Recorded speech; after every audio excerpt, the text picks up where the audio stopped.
Na próxima segunda-feira, nesta segunda-feira, 22 de abril, dia seguinte à manifestação em Copacabana, nós teremos no Bradock Show, pela primeira vez, a participação de Augusto Nunes.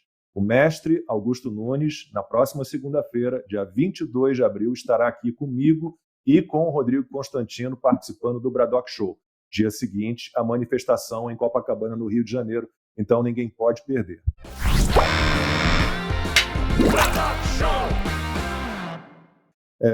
O clima está muito quente e eu vou abrir com uma pauta extra aqui sobre essa questão. A gente tem visto algumas notícias sobre a possibilidade do Arthur Lira abrir um processo de impeachment contra o Lula. A gente está vendo uma guerra aberta entre os dois. O Arthur Lira despachou o PL da censura, o 2630, ainda que tenha falado em talvez outros projetos, mas esse não mais. Ele reclamou muito do Alexandre Padilha, né, o ministro das Relações Institucionais, chamou o Alexandre Padilha de incompetente, o Lula não gostou, afastou lá o superintendente do INCRA em Alagoas, primo do Arthur Lira, e a gente tem visto, então, um clima ruim entre o presidente da Câmara e o Lula. Constantino, o que você imagina dessa... Falamos sempre isso, né? A briga está bonita, a briga está boa. Eu torço sempre pela briga. Nós temos o deputado aqui, eu vou depois esperar até as opiniões dele de probabilidade ou não disso avançar na Câmara, mas o que eu vou lembrar à nossa audiência é o seguinte: o Lira não dá para confiar, o Lira é o ícone do centrão, fisiológico. Tudo isso é verdade. O Lira não é alguém, digamos assim, com princípios republicanos muito sólidos, oposição ao PT pelas razões certas, né? Ele não é nada disso. Mas o impeachment da Dilma foi feito por meio do Eduardo Cunha, que ficou conhecido no Brasil como nosso malvado favorito. Então, o Lira está lá como uma espécie de pulso, né, desse sistema que ele representa de certa forma, não só ele, mas ele e outros. E o fato é que o Lula está se desgastando cada vez mais. Existem coisas, como você mesmo trouxe, lá, como pessoais. E a ida do ministro Alexandre de Moraes ao Senado e ter uma conversa com o Lira também. Aí o Lira tinha dito que, por exemplo, a CPI contra o STF, a princípio, estava descartado. Então, esse tipo de pressão é o jogo dos bastidores pesado lá de Brasília. Mas, se o Lira perceber que o governo Lula é um governo rumo ao abismo de forma mais acelerada do que muitos antecipavam, estou falando aqui do ponto de vista econômico, mas não só econômico. O Brasil virou um pária mundial, veículos de comunicação que até ontem defendiam o PT, passavam um pano, estão virando oposição ou algo muito perto.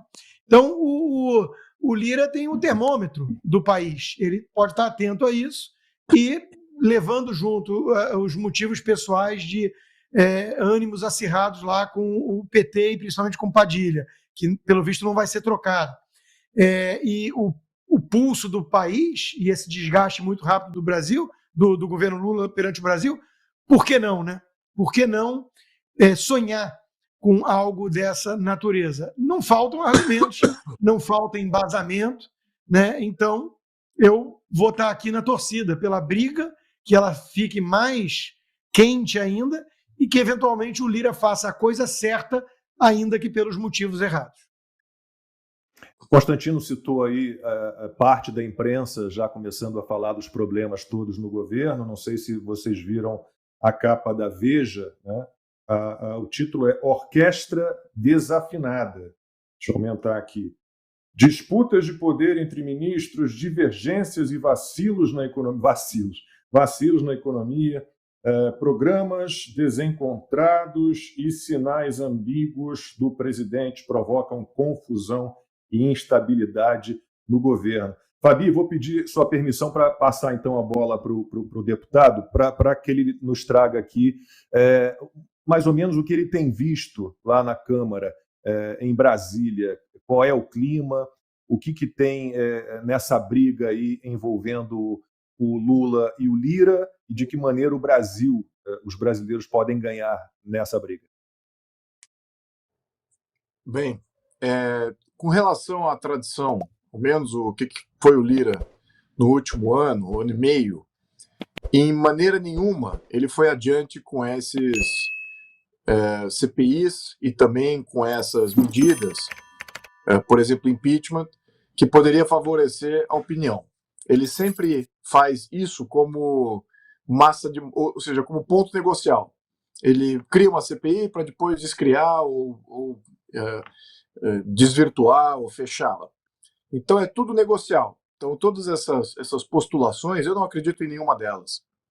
Eu só acreditaria vendo. Agora, tem um ponto que eu gostaria de reservar aqui, daria meu braço a torcer.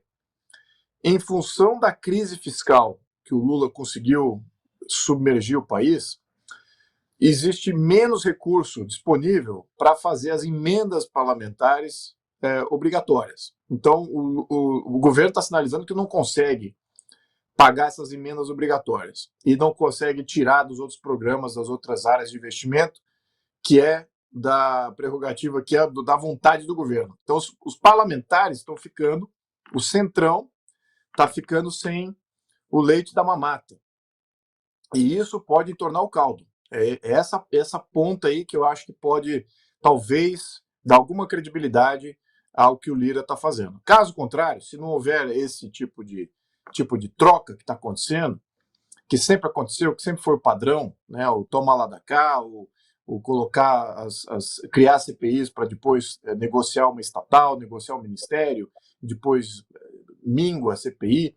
Então isso tem sido o padrão. Então eu acho que essa única coisa que pode romper com esse padrão é essa inabilidade do governo conseguir achar espaço para pagar as emendas parlamentares obrigatórias. Então eu acho que esse que é o ponto que está sendo negociado agora. É por isso que o Lira ele se sente confiante quando as lideranças dos partidos de centrão, elas é que...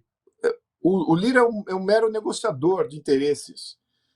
E pessoalmente ele não tem uma agenda política, não tem uma visão nenhuma, ele está ali representando o que os líderes querem. Obviamente que ele também faz parte de um partido que é do centrão. Então, as negociações são meio que canalizadas por ele.